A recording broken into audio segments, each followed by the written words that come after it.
Hey everybody, and welcome to DadBodEnergy, our brand new podcast for men. My name's Jason. This is my boy Taylor. We're so happy that you're here. We're so happy that you're watching. We hope you'll enjoy. I'm also really happy that my buddy Taylor is here. Taylor, say hi to the crowd. Hey you guys, how y'all doing today? Glad to be a part of this. Jason and I go a long time back with our friendship, and just so we're super excited to be doing this with you. Absolutely. I'm really excited. Taylor is one of my best friends. We've known each other for about 10 years. We have so much in common. And, just through having some really amazing phone conversations, we were like, hey, why don't we do this online and share it with other people? Now, first of all, I should tell you, we're not professionals. We've never done anything like this before. We don't work in the industry. We're just two normal dudes who talk about stuff that's related to men. We have a common interest in movies and music and pop culture. And I think we have some really funny conversations. So it's our hope that we can share this with you. And if there's even just one or two men out there that find this and feel like they can connect to this, whether they feel like we're talking about things that are relevant to their lives or they just think what we talk about is funny, just one or two guys, I will feel like this is well worth it. Taylor, I'm certainly under no delusions of grandeur that I'm going to be this famous podcaster. That's not why I'm doing this, and I don't think that's why you're doing this either. This is just something that we love and we're passionate about, and so we're excited to share it with whoever might watch. Am I correct in saying that, Taylor? Yeah, 100%, absolutely. Like you said, this is not to become famous. This is not to become worldwide. This is just two guys hanging out, talking about stuff that guys like to have common interest in, and it kind of feels like that hanging out in the garage, sitting around the campfire with your buddies type stuff. Just letting it flow, letting it roll. Like you said, one of my best friends. I love our conversations that we have on the phone. And, honestly, guys, like one of our goals in this podcast is just, like you said, if we can connect to even just one, two handful of guys that kind of enjoy what we're talking about, great. That's really the goal here is just, talk about movies, talk about music, talk about sports, of course, and we're just going to get into it and just have fun. And that's really what we're doing. Yeah, absolutely. And, I'm sure there's going to be episodes where we talk about things that are more serious. We certainly all have things going on in our lives that are hard, and we wanna address those and talk our way through them and just let other men know, hey, you're not alone. We're all going through this sort of thing, and it doesn't even have to be men. I mean, really, everybody on this planet is going through something hard, and whether you're a man, a woman, an adult, a child, or you're from this country or that country or a part of this group or that group, we're just all going through it, man. So, this is meant to just take the burden off a little bit, have some fun. So like I said, sometimes it'll be serious, a lot of times it won't be serious. Taylor and I have a whole lot in common, and we really just want to share it with you guys. So please be nice. We're new at this. We're not technical experts. We're not content experts. Maybe one day we will be, but we're not there yet, so bear with us. But Taylor, let's kick this off. Why don't you tell everyone watching how we met? Yeah, absolutely. So Jason and I actually met at work. We both worked at a extremely high-end, we won't say the name of it, but a very high-end, well-known hotel chain. And Jason came in as my manager, and we kind of hit it off right from day one. Instantly had this great rapport. You have that connection with people. Sometimes we're just like, all right, we've known each other for 10 minutes, we're friends. So that's kind of exactly how we hit it off. And Jason and I, even though we did work at this really exclusive resort, the job itself was horrible. It was just sucked, and we dealt with some pretty horrific individuals. It was not fun. I promise, guys. I wasn't great when I started that job. So You know, the one thing I always He so wasn't. no, I wasn't. No, I was like, I looked like a young Kennedy before that job hit me, like a Mack truck. But you know, I had so much respect for Jason right off the bat because, you know, he was a manager that dealt with, you know, a lot of our very high demand, very even unreasonable, unruly guests. And you know, he was Captain America, first one out there jumping on grenades, you know, jumping in the foxhole, and you know, just taking machine gun fire all day long. And he did it with so much professionalism, and he always did the hard work when nobody else wanted to volunteer themselves to be sacrificed out on. So I really had this just amazing respect and rapport for Jason. And you know, the thing that too is that even though the job was horrible and like we dealt with some crazy people, but the other thing too is that then also the silver lining was that we got to bond over that type of stuff.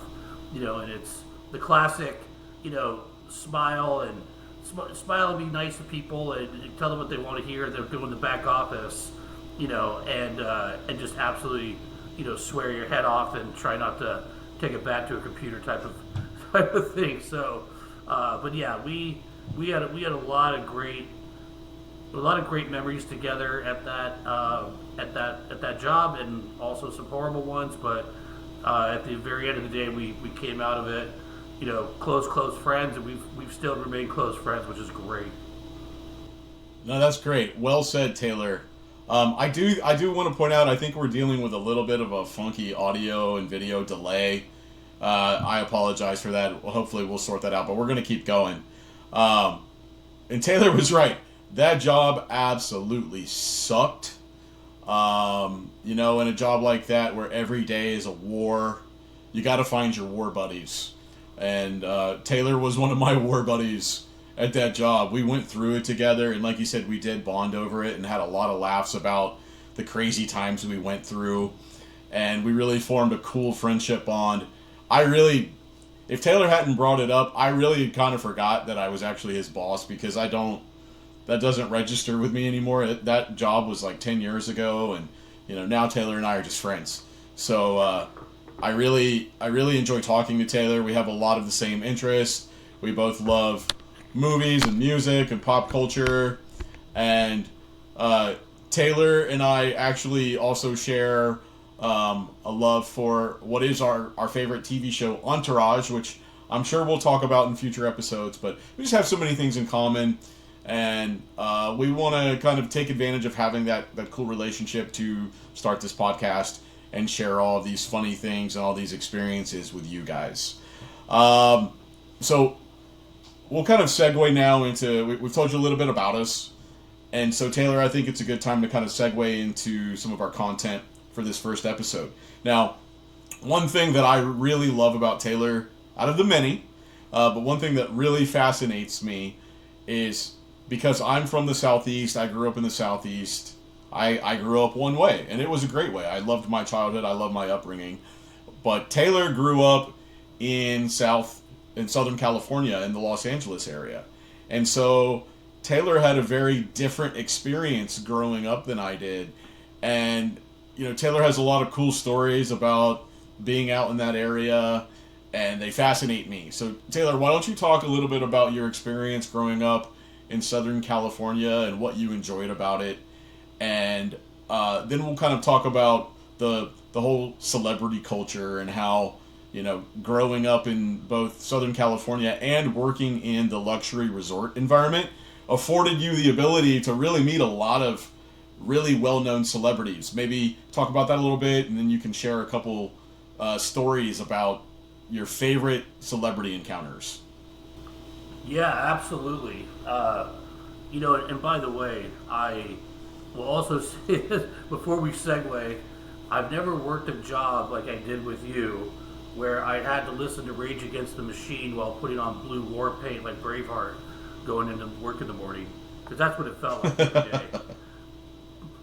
But yeah, you know, That's right. I had it was very, that's really what it was. But I had a really fortunate childhood in terms of the places I got to grow up, and also just into my adult life.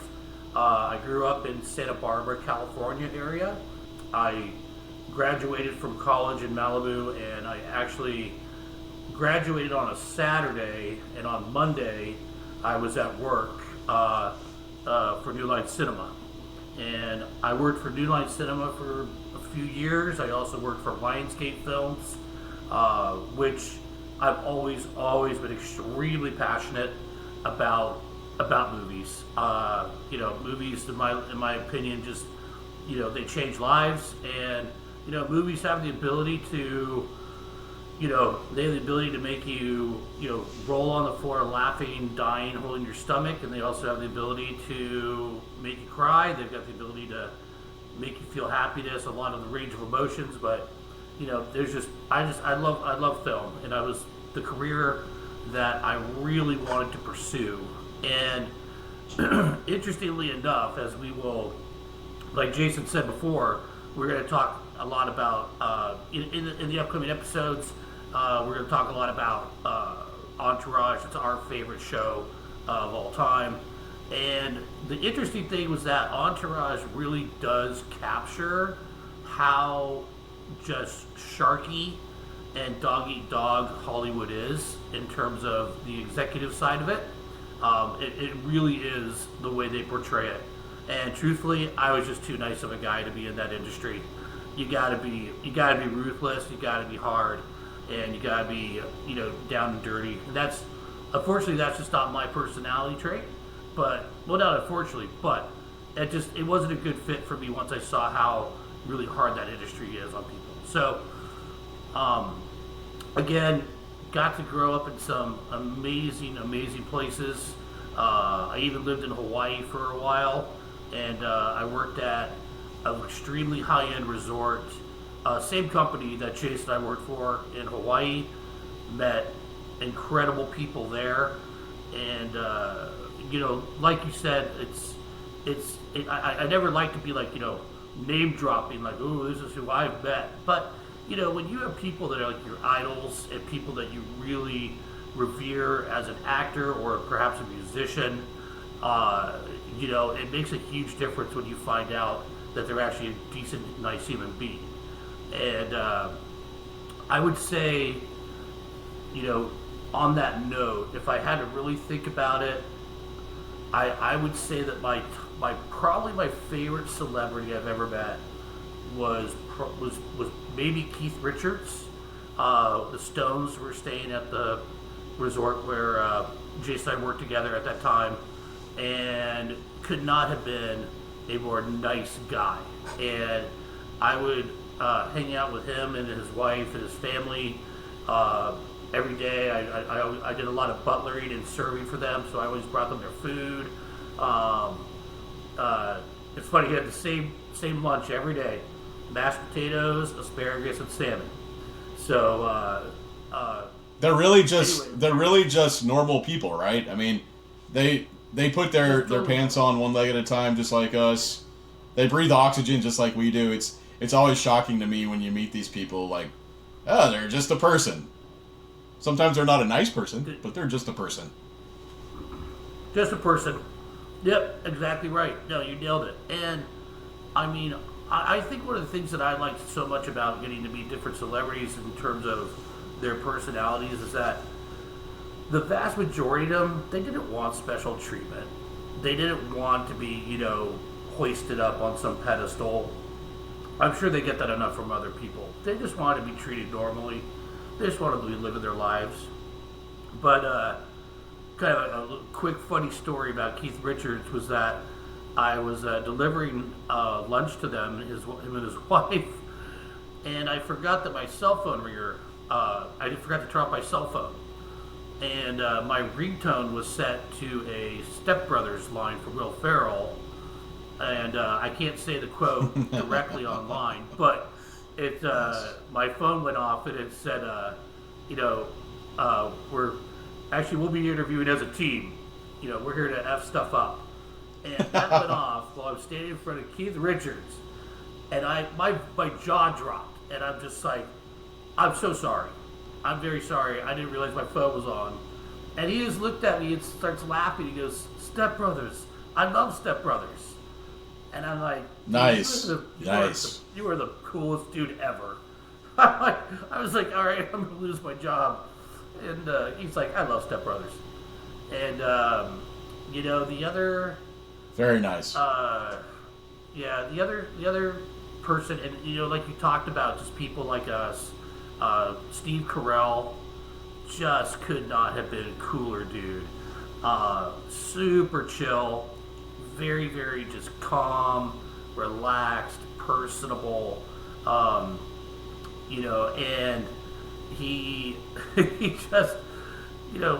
just the complete opposite of Michael Scott in The Office, which I love that show. But yeah, I really enjoyed that. But yeah, it's again, like I said, I've had some very, very, very fun, interesting people. Majority of them very nice. I know you're a big Bulls fan, or at least I know you're a huge Jordan fan. And another person I met who was so kind was Derrick Rose. Derrick Rose was great, and I know, like you said, you worked in the industry with me, and I know you're a giant Jordan fan, and I know you've probably got some stories, that you can share too. That were, yeah. How about you? What do you want to? What are some of your favorite experiences? Yeah, absolutely, and Taylor and I recognize that we're lucky in a sense that we got to see and meet all of these celebrities. We don't live fabulous lives. We're not rubbing elbows with these people by any means. It's just the industry that we've worked in, and so we, like you said, we've worked at some luxury resorts where these celebrities frequently stay, and so just through the nature of our work, we've had these encounters. There's a couple that come to mind.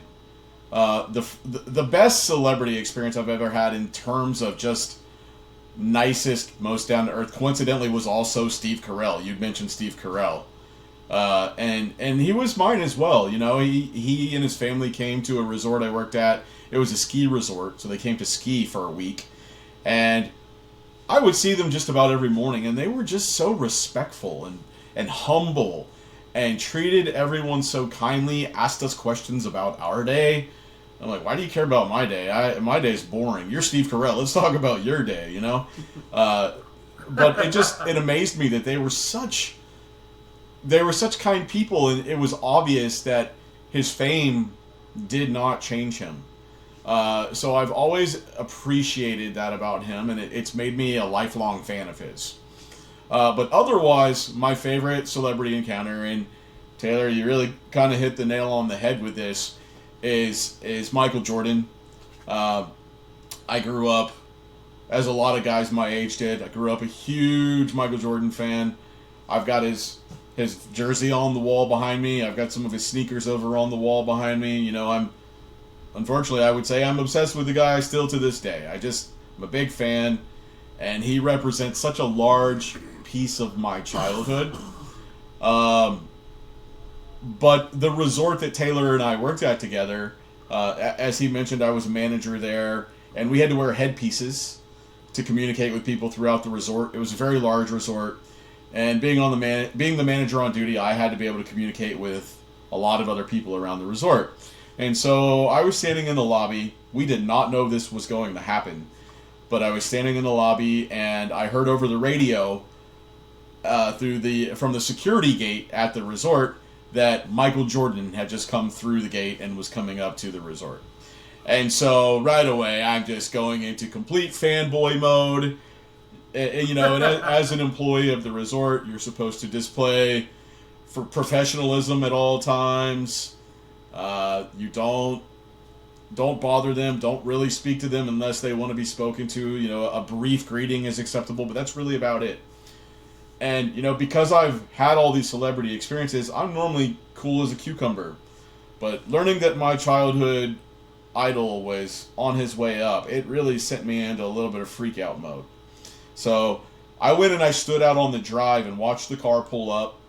And he, along with Ahmad Rashad, if you remember Ahmad Rashad, he was the host of NBA Inside Stuff from back in the day, which was another show that I loved.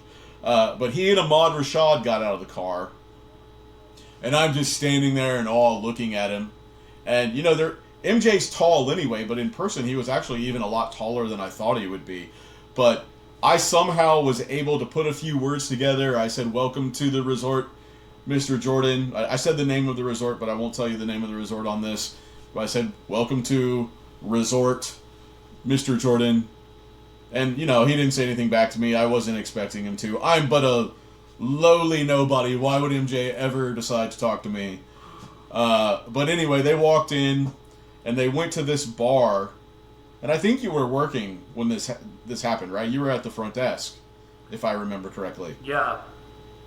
Yeah, actually, ironically, I was checking in a guest at the time, and I look up, and I literally just went mute, and the guest stared at me like, "You all right, man?" And I just didn't even say a word. I just watched him go through, and the guy turns around and goes, "Oh shoot, that's Michael Jordan." I'm like, yeah. Like, I didn't hear the call, so I didn't know that he was coming in. So I was just gobsmacked. Yeah, I think we were all gobsmacked, and after they walked through the lobby, there was this bar that was kind of off to the side of the lobby, and he and Ahmad Rashad, they went into the bar and grabbed a table and started having some drinks. And, you know, because I was the manager on duty, I kind of had free run of the resort, and it was very normal for me to have to run all over the place, fighting fires all over the place. So in my mind, I conjured up this scheme where I was going to pretend that I needed to be in the bar for some reason. And so I went in the bar, and I just, for about 10 minutes, just kind of lurked in the bar. Now, I didn't bother them. I didn't go up to them. They didn't even know I was there. So, you know, I didn't create a situation that would have made them upset. However, I'm sure that my superiors probably would not have been happy that I did that. But I didn't care because it was MJ. And so I just kind of lurked in the bar for about 10 minutes, just like taking it all in. My childhood idol is sitting here right in front of my eyes. And so that was a really special moment for me. Far and away, just a really incredible celebrity experience for me. Now, on the flip side of that, there have been some really awful ones. So I'll tell you about my worst celebrity experience, and then Taylor, I want you to tell me about yours too. And, you know, just to be respectful, I won't really go into detail about what did or didn't happen. I don't want to slander anybody on here. But I will say it's really kind of a two-way tie for the worst celebrity encounters. The first one, if you remember John Fogerty from Creedence Clearwater Revival, an old school group that had a bunch of popular songs back in the day. So John Fogerty was their lead singer, and he and his wife, and I think they had a kid that stayed with them too, but he and his wife stayed at this hotel that I managed a long time ago, and he was staying with us because he was singing in a festival that was in the town.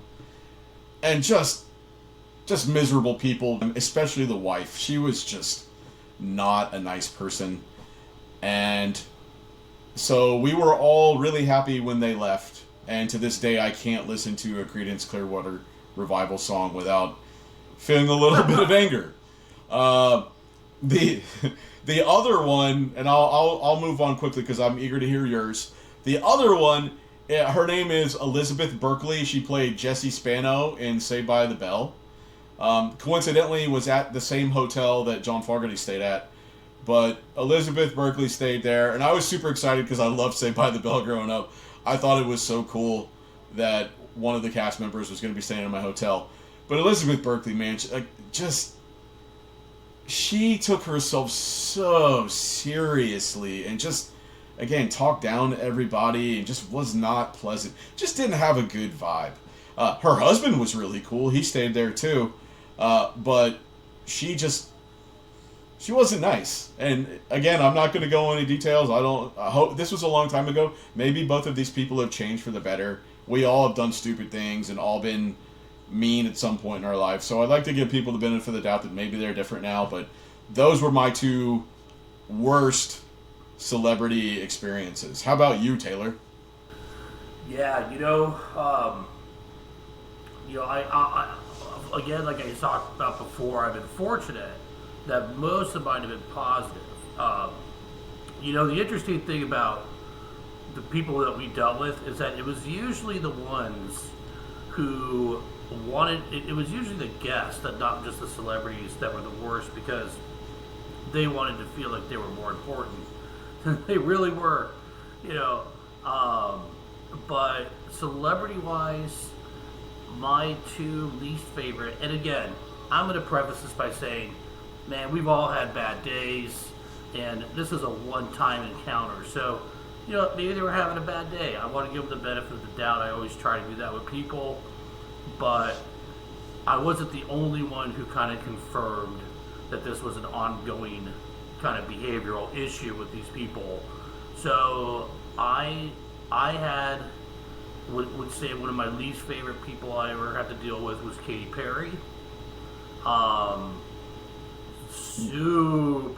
Super entitled, very rude, treating people horribly, and I guess I hope it's okay to tell the story, but if you remember,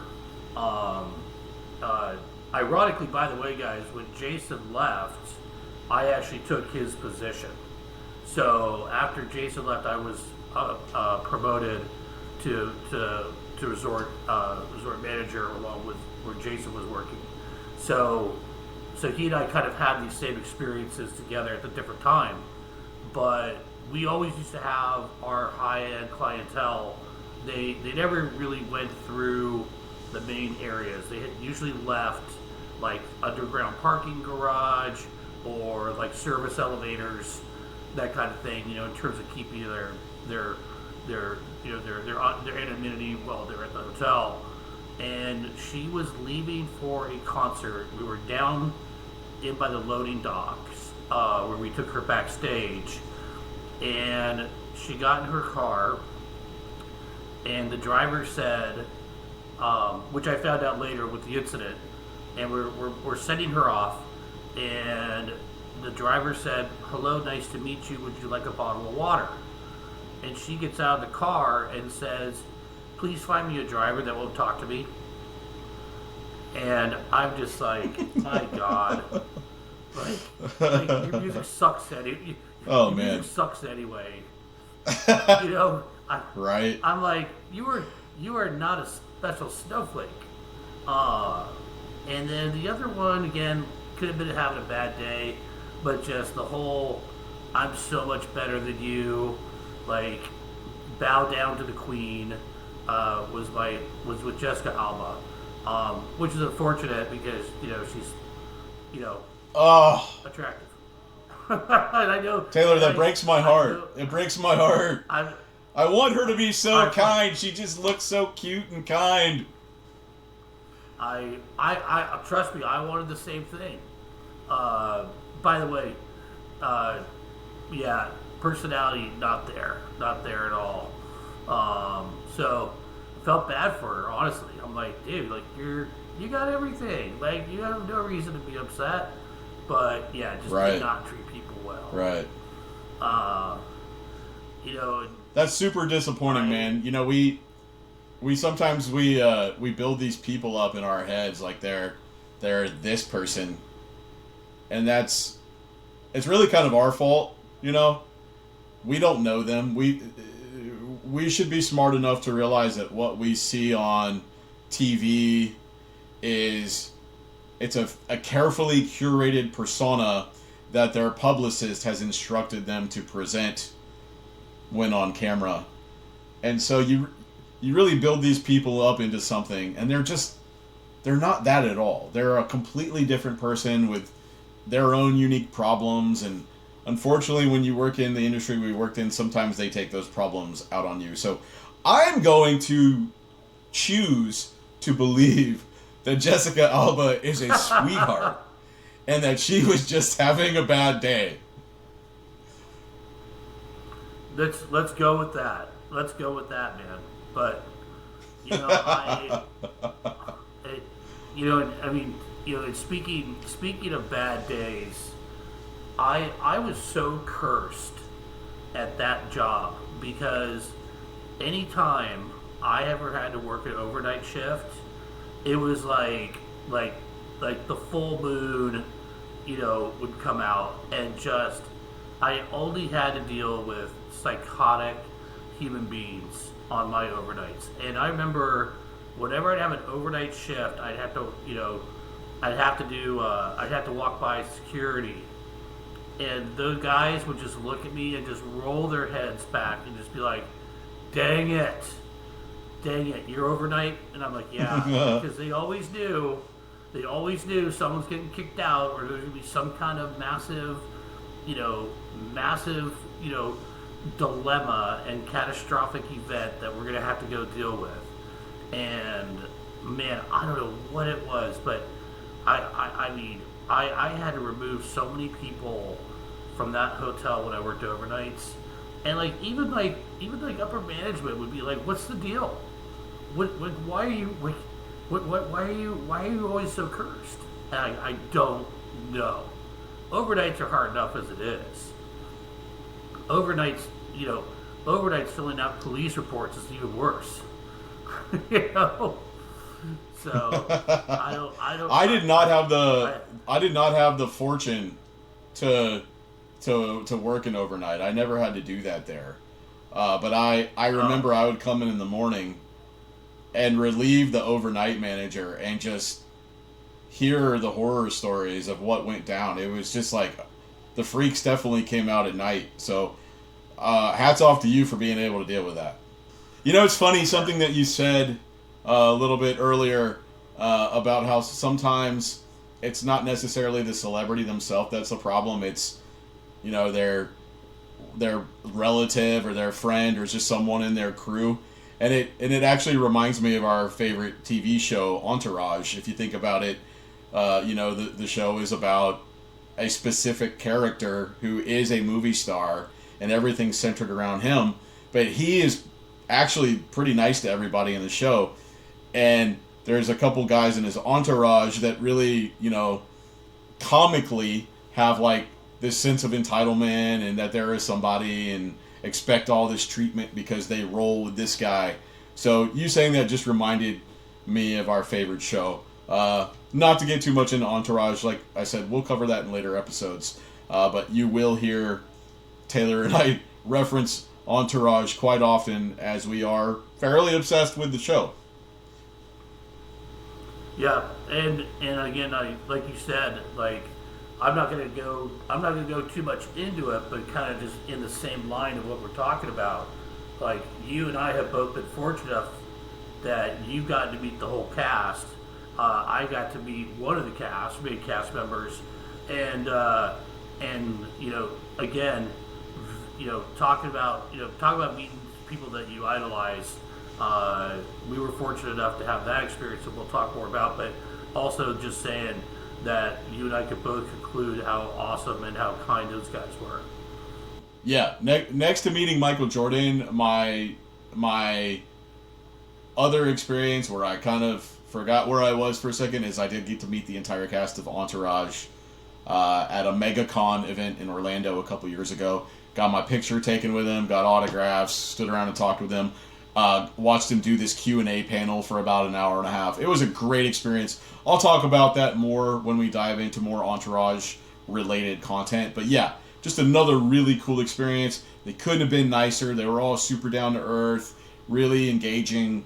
I can't say enough good things about those guys. Definitely. I was so we've talked a little bit about our celebrity encounters. Sorry, And I have to apologize. We are having some delay issues here on the software that we use, which is unfortunate. So I apologize if we talk over each other. We're working on getting that fixed. We certainly don't want this to be something that happens in future episodes. So again, I apologize if we talk over each other a little bit through this delay that we're experiencing. But Taylor and I, we've talked a little bit about our celebrity encounters, and I mean we could do several episodes just on that. But we won't. We'll move on to some other things. Taylor, I got to tell you about something that I've experienced today. Okay, so I recently turned 46. In fact, just a couple days ago, and it's pretty cliche. We always talk as men about getting older, and we joke about it. And there's certain things that just happen where it reminds you really quickly, like, oh my gosh, I am not young anymore. I can't do those things that I used to do. Today, that kind of slapped me in the face. I was working on a project outside. I was putting in a little retaining wall on the side of my house. Just having a nice little Saturday. And I'm working on, throwing movie quotes at you. But I'm working on this project, and I'm down on my hands and knees and digging and doing all this stuff. And I wrapped that up a few hours ago, and I can't even move. And there's like something that happens to you in your 40s, like if you're doing work on the ground, if you're down on the ground on all fours and lifting and turning and moving, for whatever reason, that just kills my body. Do you have experiences like that where you're like down on the ground, whether it's yard work or digging or whatever, and then just a couple hours later your back is on fire and you can't move? Dude, I can't pick up a sock without throwing out a joint or a body part.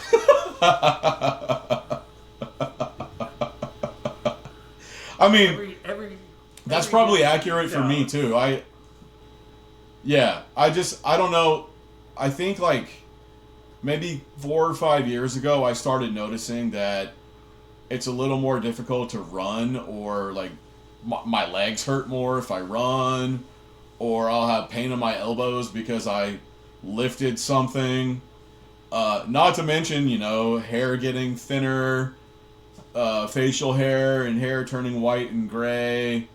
You have a milkshake and your butt jiggles for a whole week. There's all these little things that start happening in your 40s, and you're just like, it just hits you all of a sudden, like, I am not young.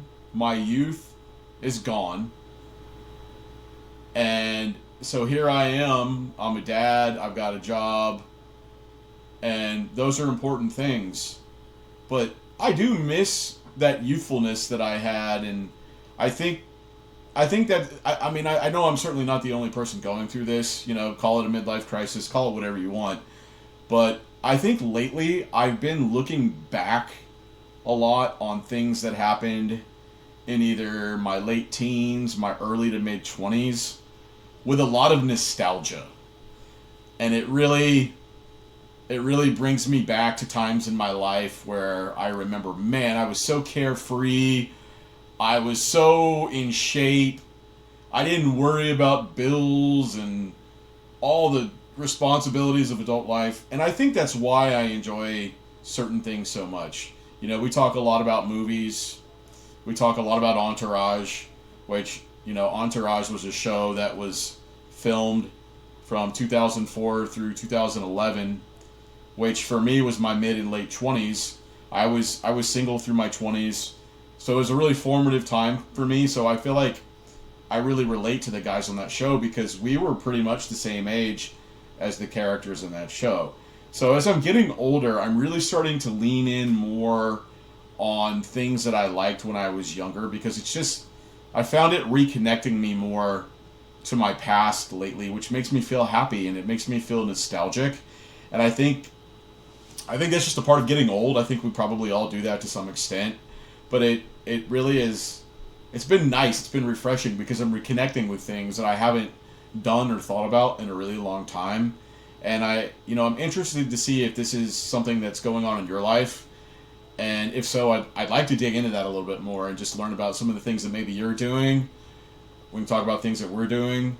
And, if anybody's watching this, I know this is our very first podcast, so right now we have no subscribership and no viewership. But if you happen to stumble upon this and have made it this far, and you're a man and you're kind of in the same phase of life that we are, I'd be really interested to hear your thoughts on this. Maybe drop us a comment. Let us know.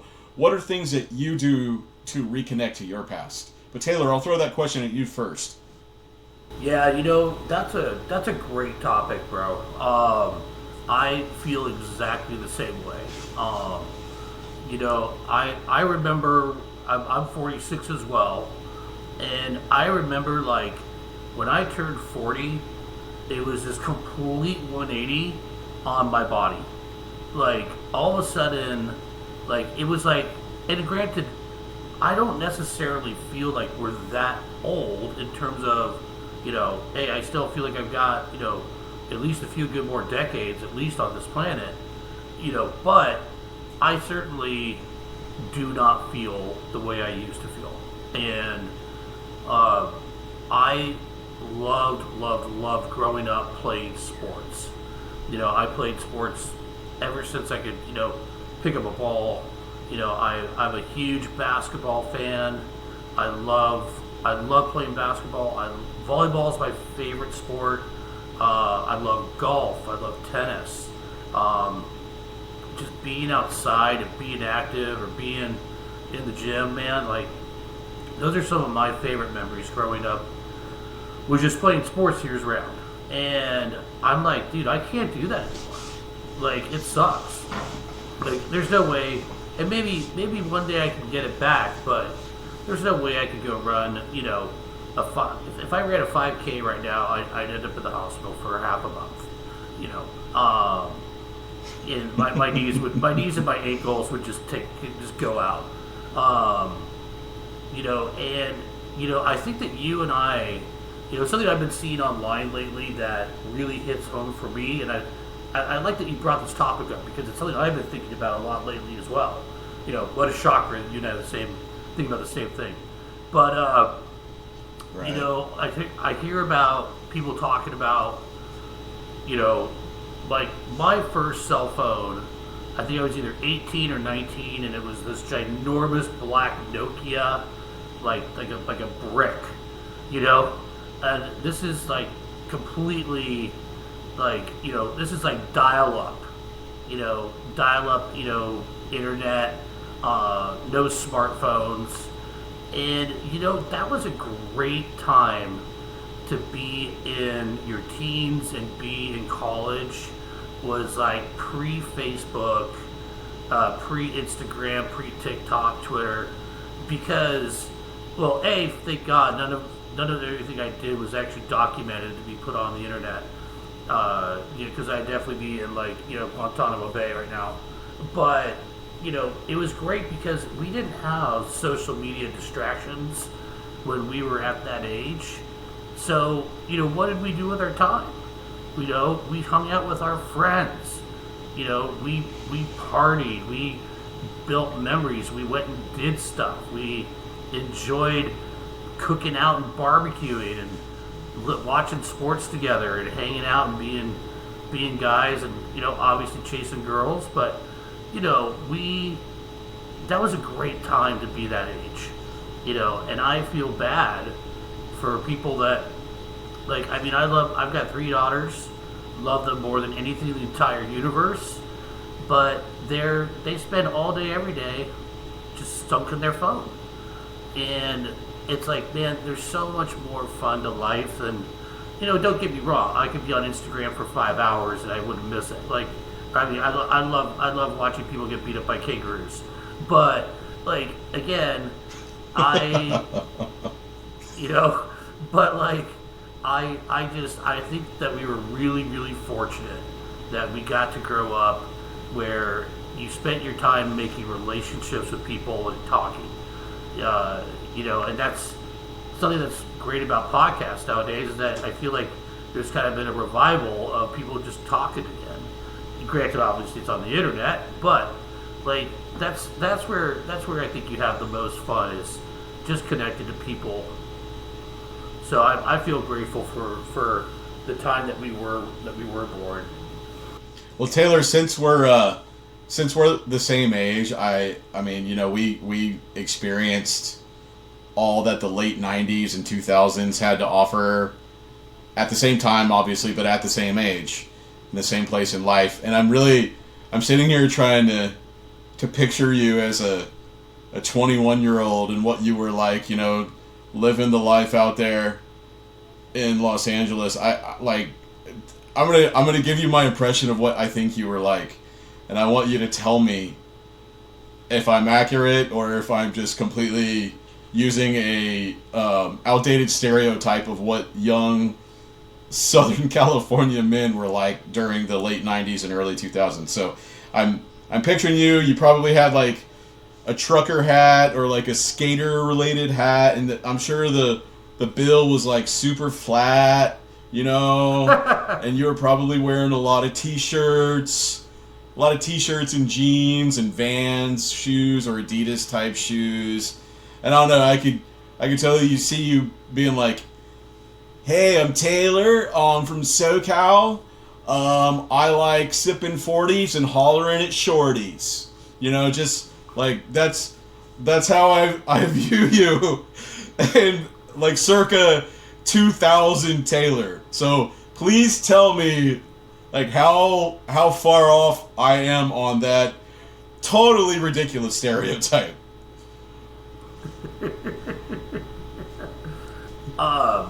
That was me.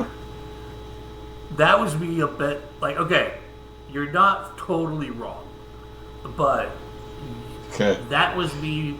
You're not completely on the mark, but you're not off by much either, because when I was in high school, that was me in high school. That okay, was like, all right. That was me in high school. That was like the SoCal look. Rocking DCs, wearing cargo shorts or jeans, like with some kind of Quicksilver Billabong t-shirt. And I actually never used to like to wear hats though, and the reason why is because it made me look 10 years old. So like, it made me look like I was playing t-ball.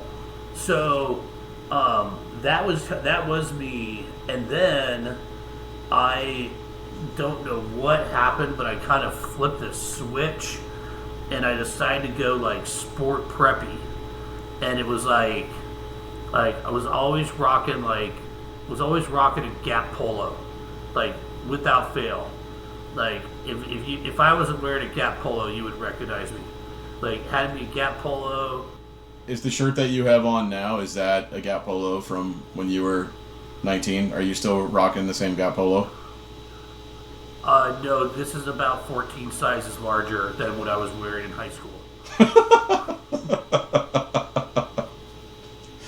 Sounds like my story as well. Yeah, Sorry to interrupt you though. Please continue. No, I was actually no, it's actually not a Gap polo, but however, on that note, like, man, I used to love I could eat anything I wanted in high school, and I could not put on weight. Like I was in really good shape because I played sports all the time, but I was also thin.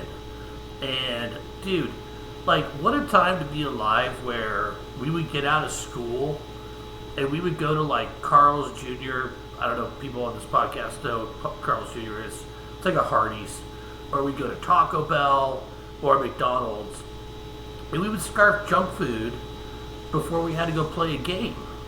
I'm like taking down like an enchilada before I've got to go run 4 quarters. And it was awesome. We didn't think about nutrition. And like we were just like, it tastes good. And then I'm like, I can't even get off the couch after I have a salad. And so I just think it's amazing how incredible metabolism was back in the day, and the energy levels we had. But yeah, I actually did a lot of rollerblading and skateboarding. So you actually are kind of spot on with the surfer dude. kind of. I was more surfer than skater. Uh, so I can't even begin to think about if we were going to reverse the situation. Um, I don't know. I see you. I don't see you being preppy. I see you being more like sporty. Yeah, I mean, if we're talking high school, Tell me you had a bowl cut. I was, I, I had a bowl cut when I was a kid, but not in high school or beyond. But when I was in high school, I think this is like a difference between where you grew up and where I grew up. So where I grew up, I went to high school in the Panhandle of Florida, and we dressed very preppy. That was kind of the tail end, for at least where I was. It was kind of the tail end of when like Tommy Hilfiger was cool. So I wore a lot of Tommy Hilfiger and polo and Nautica. I wore a lot of polo shirts and like nice dress shirts with jeans and like Timberland boots. That was kind of our style. But towards like the end of our junior year into our senior year of high school, Abercrombie and Fitch got really big where I lived, and so I wore a lot of Abercrombie and Fitch, a lot of American Eagle. It was like 97 and 98, and like every shirt now just had like a horizontal line across the chest, and that was like the fashion at that point. You just had to have a shirt with a horizontal line across it. It could have been ugly as crap, but hey, that guy has a line on his chest, so he's fashionable. That's kind of how it was at that point.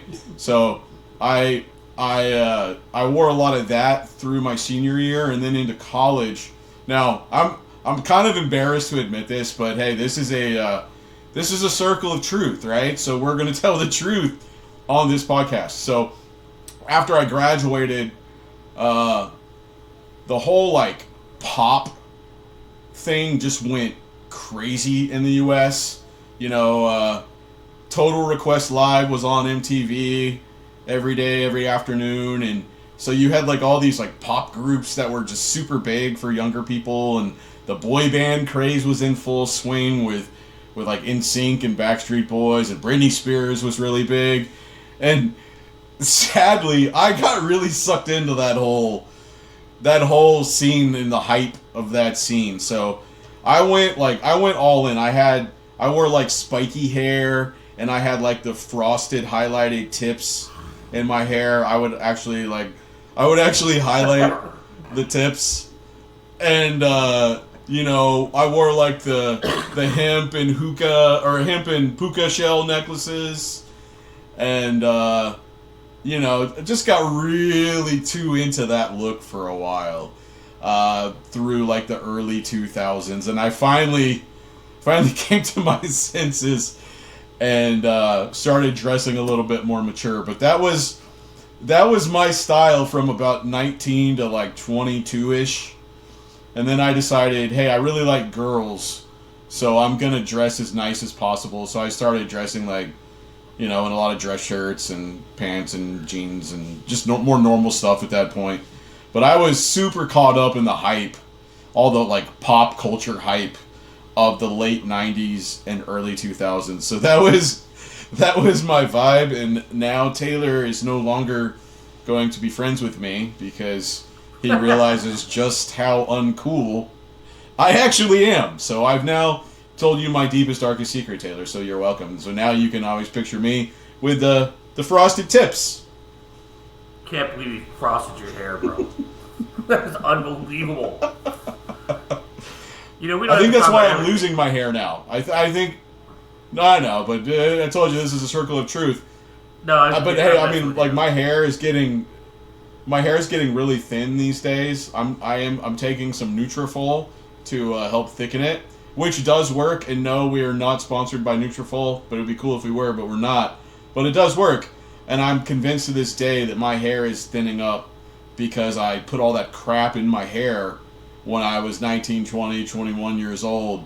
So I don't know if anyone still does that, but I definitely don't recommend doing that because I think it fries your hair. But yeah, I was a frosted tip guy.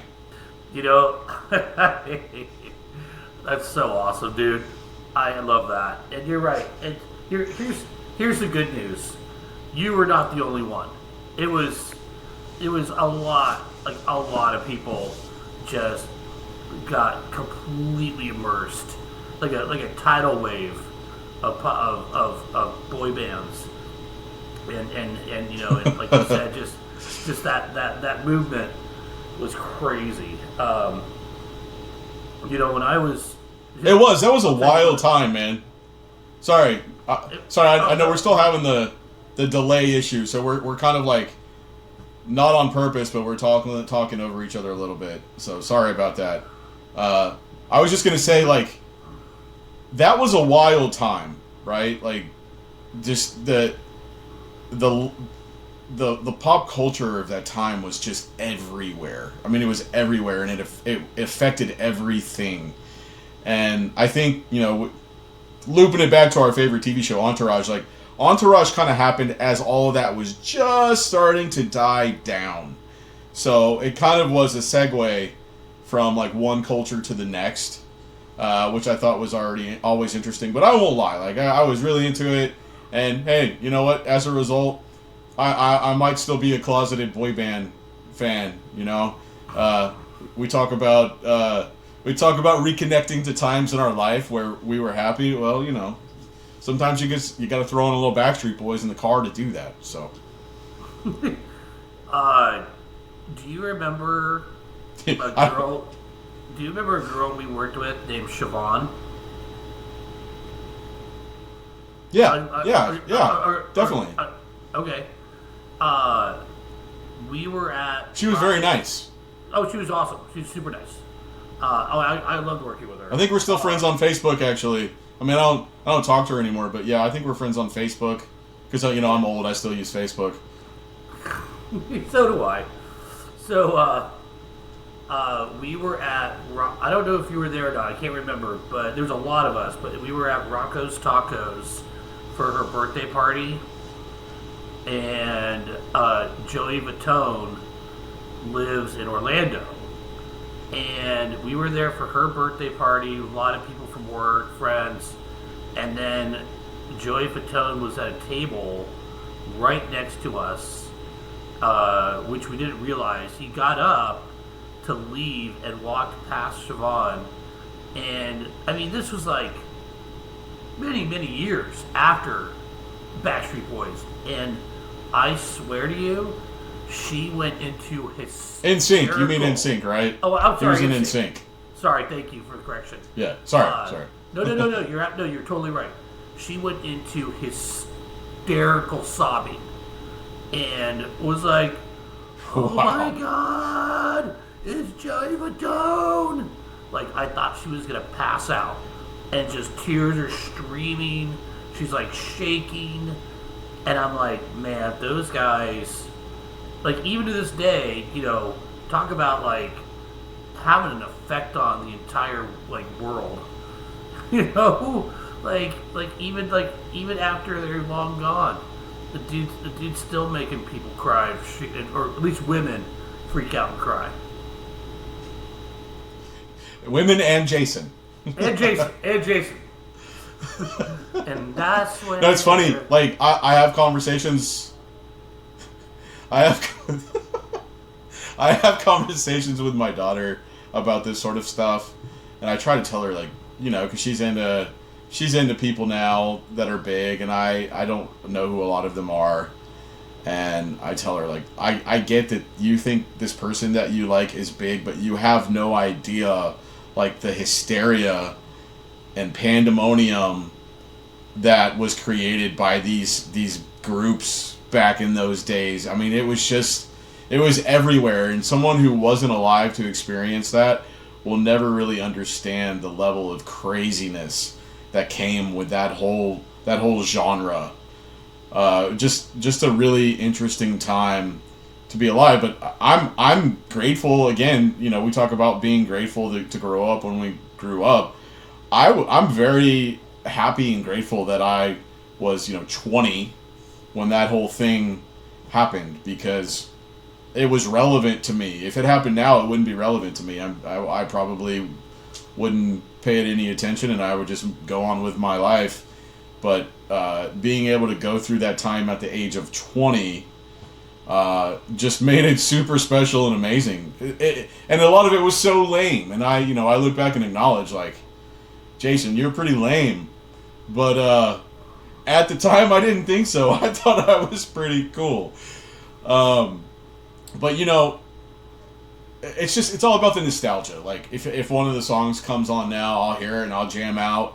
And it'll just take me right back to when I was 20 or 21, and I can, you know how it is. That's why I like music, because you hear a song from 20, 25 years ago, and you can think of, like, a moment in your life and where you were and what you were doing when that song was playing.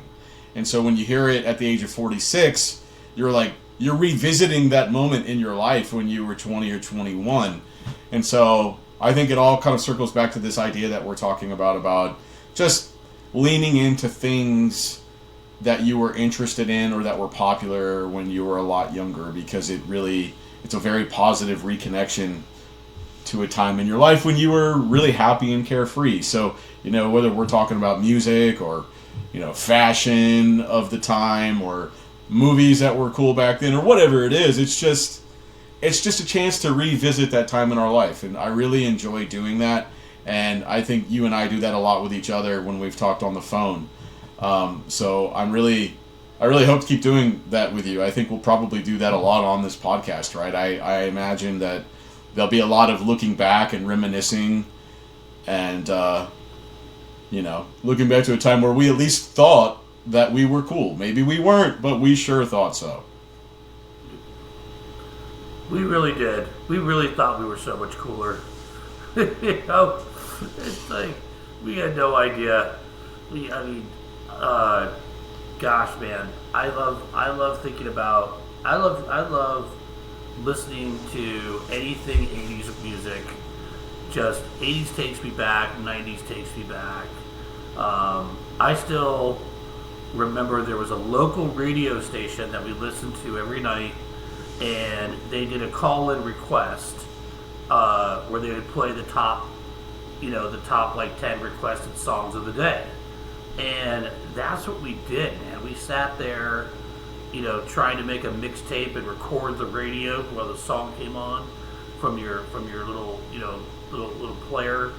And I cannot hear the song Ice Ice Baby without just immediately having this time portal to being in my room, like 7th grade or like 8th grade, and just jamming out. In fact, there was one time at the radio station, they had so many requests that they said, we're not playing any songs, we're just going to play Ice Ice Baby for an hour on a loop. So please stop calling the radio station. I have never once, have I ever heard that song come on and did I not wait until the very end to finish it. I've never changed the station or turned that down. That song always gets turned up. I listen to that song every day. And we thought Taylor, cool. When you would do that, when you would listen to that song, yeah, you were. When you would listen to that song when you were a kid, I knew what you were Ice Ice Baby by Vanilla Ice. Yes, I was dancing. You did the dance. The whole with the legs and everything, right? You did the whole thing. Oh yeah, I'd be in my room running manning, just like this is the coolest day of my life. Ice, That's ice, great, dude. I like if you want to stand up and do that right now for us, I won't object. I'll just say I won't object.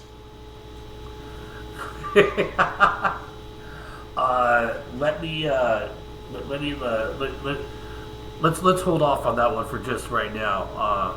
I still need my Ozempic. All right, we'll table it. Wait for the Ozempic to kick in, and then maybe we'll do it. Okay. All right, well, I won't forget about this. So later on in a future episode, I will bring this up once the Ozempic is kicked in. You heard it here on DadBodEnergy, that Taylor will be doing the Vanilla Ice dance in a in a future episode. So stay tuned. That's reason enough to come back and keep watching this right there. Kind of a similar story to yours. So around the same time that Vanilla Ice was really big, MC Hammer was really popular, right? And I liked MC Hammer a lot, right? And I would do all the dancing. I would float across the living room like, oh, you know what I'm talking about. And I mean, I loved his music. I loved his dancing. I thought I could dance just like him. I could. And if you remember about MC Hammer, he had like the really extravagant outfits with specifically I'm talking about the pants, like the really loose fitting pants that they're like big parachute type pants that were super, super baggy. Well, I thought it would be cool to wear something like that to school. Now, I didn't have any of those pants because they didn't, I was rocking Walmart clothes back then, and they certainly didn't sell those at Walmart. So, I remembered that my mom had a pair of pants kind of like that. And so one day I snuck into her closet and got her pants that were like part of this like pant suit combo that she had. Well, I put those pants on and I wore those bad boys to school. I mean, they were so baggy. And I wore it with like this silk dress shirt and like some black dress shoes. And I thought when I walked into the school that every girl was just going to stop and be like, oh. None of them did that. Not a single girl did that. I'm sure I looked absolutely ridiculous, but I don't know that I've ever felt as cool as the day that I wore my mom's pants to school to try to look like MC Hammer. And I'm pretty sure I even danced for my classmates that day. I tell you what, on the episode that Taylor dances like Vanilla Ice, I'll throw in a little MC Hammer for you guys as well. So there's now 2 amazing reasons for you guys to keep watching our podcast. What do you think, Taylor? Could you see me doing the MC Hammer dance in some parachute baggy pants that my mom owned? That's one of the best stories I've ever heard in my entire life, by the way. That is some serious dedication, bro. You know what? I'll tell you, I will ice baby if you hammer time it. So we should actually do an episode should do an episode where we just do dares. Yeah, we should. I mean, I feel like the last several minutes of information I've given you about my past has already caused you to lose a lot of respect for me, and in fact, I probably have lost a little bit of respect for myself as well. So we should definitely keep that up on future episodes, and I think having an episode where we just dare each other to do things might certainly be detrimental to our levels of self-respect. So I'm all for it. I say all that to say I'm all for it. Let's do it. We'll obviously keep it legal and appropriate, but we'll definitely do an episode where we spend the entire episode daring each other to do things like that. I think that's a fantastic idea. And again, if you are watching this, if you've stumbled upon this podcast, leave a comment if you think that's a great idea, or other ideas of things that you think it would be either interesting, funny, relevant. We're open to suggestions. We've never done this before, so we want to keep it fresh and keep it fun. So I love your idea, Taylor. I think it'd be really cool to do something like that for sure. Yeah, the good news is that I'm going to get my money's worth with my therapist this week. So now that I've got all this information about your childhood, but I love the dedication. Holy cow, man, that's phenomenal. I don't do anything halfway, man. I go all in, and I went all in with those parachute pants, just like I went all in with the spiky tips and the clothes that I thought were cool at the time during the whole like pop boy band craze. You got to go all in, or you're just a poser, and I don't want to be a poser. I'm not a poser. I'm the real thing, baby. I love that, bro. Oh, man. Yeah, no, I think it would have been cool to know you when you were 20. I think it would have been a riot. I think we probably would have gotten in a lot of trouble. So maybe in that regard, it's probably better that we didn't know each other when we were 20. But I could spend hours just reminiscing about things that we used to do or things that we thought were cool that aren't, or were but they're not anymore. And I know we're gonna do that a lot in future episodes. But yeah, we're nearing the end of this first episode here on DadBodEnergy. I've had a blast. I could honestly do this for several hours, but I think we're going to wrap this one up here shortly. Taylor, what do you think? Have you enjoyed this first attempt at our podcast? What do you like? What do you think? Dude, I've been having so much fun with you. This is awesome. I love doing this. This is great. And I think this was obviously just our first time.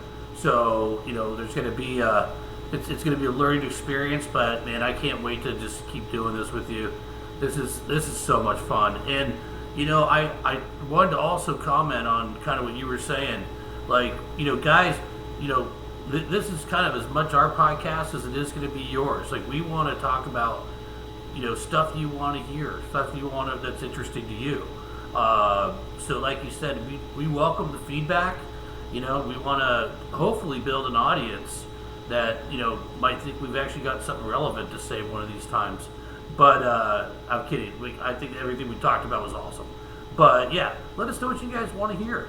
That's what we're here for. We're here to talk about life and just have a good time.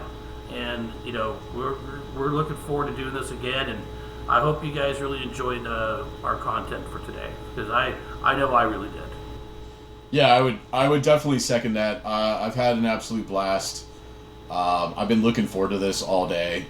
And we've had some technical difficulties during this, which is interesting because we've tested this out and did not have any of the difficulties that we've experienced today. So if you're watching this, I apologize for that. We'll try to sort through that before we have our next episode. But beyond that, I love doing this. I love reminiscing about things with Taylor. We have so much to dive into. We've just not even scratched the surface of what's capable in this podcast. So again, for anybody that finds this and watches it, or even just watches a few minutes of it, I want to say thank you for watching. I hope that you'll watch some more. I would ask that you subscribe to our channel so that you can get notifications when we release future episodes. I don't really have a time frame on how often we'll do episodes, but Taylor, I gotta say, I think we'll at least do this once a week, right? Are you on board for at least once a week? Oh, absolutely, hands down. I Okay. definitely don't want to do any less than that. That's for sure. Cool. Yeah. No, I kind of feel the same. So at a minimum, we'll do once a week. And if we feel like we have more to add, we can do more than once a week. So we'll just kind of figure that out as we go. But yeah, I think we're gonna wrap it up for today. I want to say thank you for watching. I want to say, Taylor, thank you for joining me. It's been awesome. It's been fun, and I cannot wait to do it again. So we'll see you guys soon on DadBodEnergy. But thanks for watching. Thanks, guys.